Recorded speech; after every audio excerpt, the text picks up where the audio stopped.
स्वामींची कृपा माझ्यावर खूप आधीपासूनच आहे, याचा मला अनेक वेळा अनुभव आला. तुम्हालाच का अनुभव येतात, असेही विचारणारे भेटले. अनुभव आलेल्या काही लोकांची ही भावना असते की कुणाला सांगायचे नाही. हे माझे वैयक्तिक अनुभव आहेत. अनुभव माझ्या वडिलांनी नागपुरात मेन रोडवर एका दुकानाचा कमरा घेऊन ठेवला.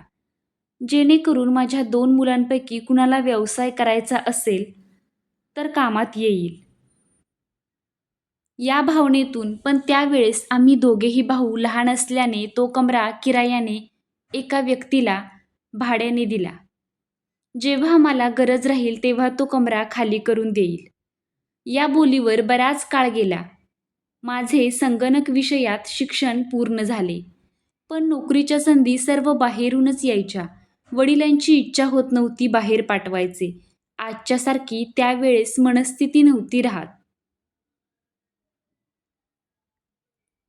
असो, वडिलांचे म्हणणे होते की मोक्यावर आपला चांगला मोठा दुकानाचा कमरा आहे, तिथेच तू एखादा व्यवसाय कर.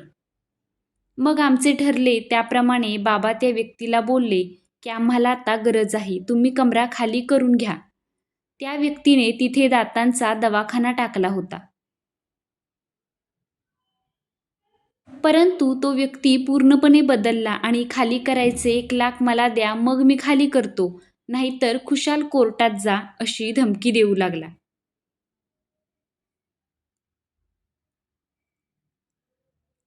त्यावेळेस म्हणजे 1994-95 हा 1,00,000 म्हणजे खूप मोठी रक्कम होती. त्यावेळेस मला नुकतेच श्री अण्णाजी भेटले होते आणि मी स्वामी समर्थ सेवेत लागलो होतो.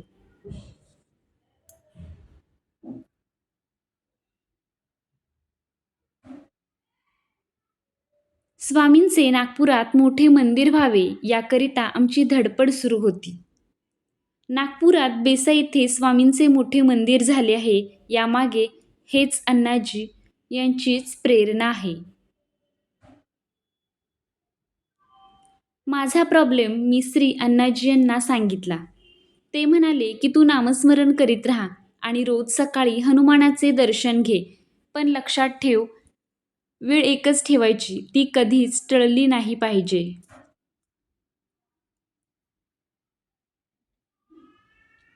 झाले. नित्यक्रम सुरू झाला. दिवस गेले, महिने गेले. माझे काम नियमित अखंड सुरू होते. नागपुरात ठिकठिकाणी स्वामींच्या आरती आयोजित करणे, जप, यज्ञ करणे.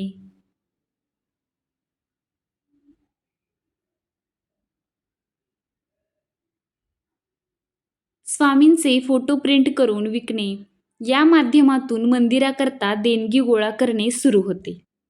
माझी खाजगी नोकरी सुरू होती. असे एकंदर चालू होते.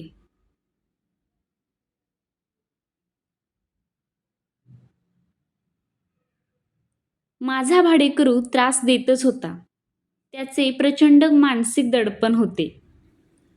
एक दिवस अण्णाजी माझ्या घरी आले आणि त्यांनी स्वतःहून विचारले, काय रमन, काय म्हणतो तुझा भाडेकरू? आणि मंद मंद हसून माझ्याकडे पाहत होते.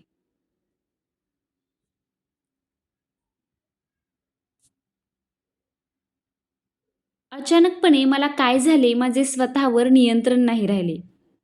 मी त्वेषाने उठून उभा राहिलो. मी अगोदर फार तापट स्वभावाचा म्हणून कुप्रसिद्ध होतो. आणि म्हणालो, अण्णाजी, काहीही झाले नाही. तुम्ही ती सेवा सांगितली, काहीही उपयोग नाही. मला वाटतं तुम्हाला आणि तुमच्या स्वामींना फक्त मला राबवून घ्यायचे आहे. अहो अण्णाजी, तुमच्या स्वामींच्या मागे लागण्यापेक्षा 4 मवाली हाताशी धरले असते, तर आजपर्यंत माझे काम झाले असते. अजून बरंच काही. थोड्या वेळाने सर्व शांत झाले. अण्णाजी जागेहून उठले, माझ्या खांद्यावर हात ठेवला. आता पण ते मंद मंद हसत होते. थोडा वेळ थांबले आणि निघून गेले. असेच 8-10 दिवस गेले. एक दिवस रात्री माझा तोच किरायेदार एक टेम्पो घेऊन आला. सर्व सामान त्याने त्या क्लिनिकमधले त्या टेम्पोमध्ये भरले. पेंट आणून जे काही लिखाण होते, नाव वगैरे, ते मिटवले आम्ही वरच्या माळीवरच राहत होतो आणि आश्चर्याने बघत होतो की हे काय होत आहे. तेवढ्यात तो वरती आमच्या घरी आला आणि बाबांना म्हणाला, "ही घ्या तुमची चावी, मी रूम खाली केली आहे." बाबा म्हणाले, "तुम्ही मला डिपॉझिट दिलेले 10,000 घेऊन जा." त्यावर तो उत्तरला, "नको मला डिपॉझिट, परत ते तुम्हीच ठेवा." आणि ताडताड निघून गेला. आश्चर्य, जो व्यक्ती रूम खाली करायचे 1,00,000 मागत होता, तो आज स्वतःचे 10,000 पण परत घेईना. आम्हाला काही कळतच नव्हते. हे काय होत आहे? मला शांत बसवेना. मी या प्रकरणाच्या मुळाशी जायचे ठरवले. माझा एक नातेवाईक या व्यक्तीला ओळखायचा. त्याला गाठले आणि या प्रकरणी अधिक माहिती काढण्याची विनंती केली. तो नातेवाईक या किरायेदाराला भेटला गेला. त्याला या किरायेदाराने सांगितले की तो शासकीय दंत महाविद्यालयात नोकरीला आहे आणि खाजगी प्रॅक्टिस पण करीत होता. याचं कुणीतरी मंत्रालयात तक्रार केली आणि मंत्रालयातून महाविद्यालयात पत्र आले. त्यानुसार महाविद्यालयाने याला कारणे दाखवा नोटीस दिली आणि बरखास्त का करण्यात येऊ नये अशी विचारणा केली. म्हणून याने ताबडतोब रूम खाली केली. त्यावेळेला दौलतराव आहेर हे वैद्यकीय मंत्री होते. या संदर्भात दुसऱ्याच दिवशी तो मुंबईला जाणार होता. नातेवाईकाने हे आम्हाला सांगितले आणि विचारले की तुम्ही तक्रार केली काय? बाबांनी सांगितले की हा व्यक्ती शासकीय नोकरीत आहे हेच आम्हाला माहीत नव्हते. आता खरी कथा पुढे आहे. मुंबईवरील हा किरायादार परत आला.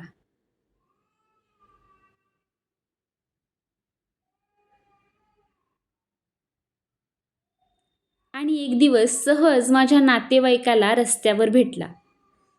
तेव्हा त्याने सांगितले की मंत्रालयात गेल्यावर त्याला कळले की त्याच्या परिचित कुणी बाबू होता.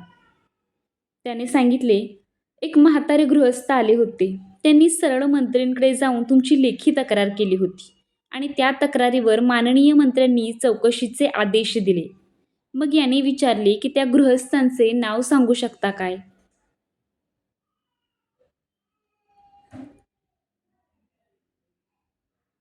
तेव्हा त्या बाबूने ती फाईल मागवली.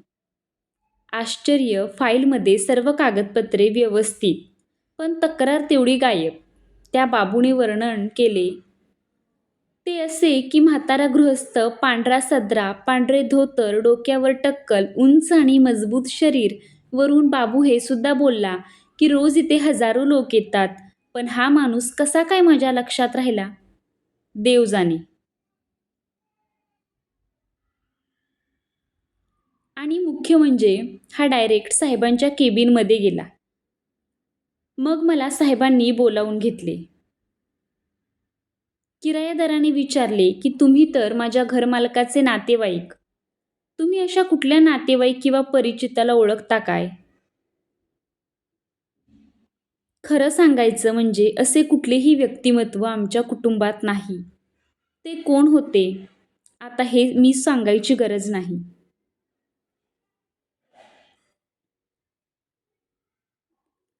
काही काळाने त्या ठिकाणी मी संगणक प्रशिक्षण संस्था सुरू केली. उद्घाटन नाही करणे. अक्कलकोटवरून स्वामींच्या पादुका आणल्या.